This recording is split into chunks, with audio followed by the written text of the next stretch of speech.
আসসালামু আলাইকুম রহমতুল্লাহ। ভালো আছে সবাই?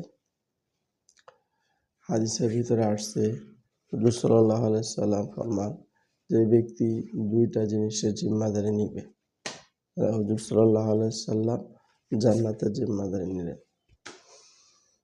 তো দুইটা জিনিসের মধ্যে এক নাম্বার হচ্ছে জবান। আমরা মানুষ বসছি, কথাবার্তা বলতেছি অনেক সময় ধরে, মিথ্যা বলি, গীবত করি, সব নিষেধ। জবানের হেফাজত দরকার। আর দুই নাম্বার হচ্ছে যে আমার যে লজ্জাস্থান থেকে হেফাজত করা।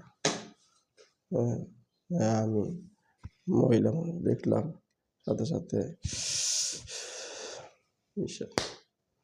এই দুই জিনিসে হেফাজত করব। তো হুজুর সাল্লাল্লাহু আলাইহি ওয়াসাল্লাম বলছেন, আমি জান্নাতের জিম্মাদারি কাল কিয়ামতের দিন উম্মতের ভিতর থেকে পাঠায় দিব। আসসালামু আলাইকুম রহমতুল্লাহ।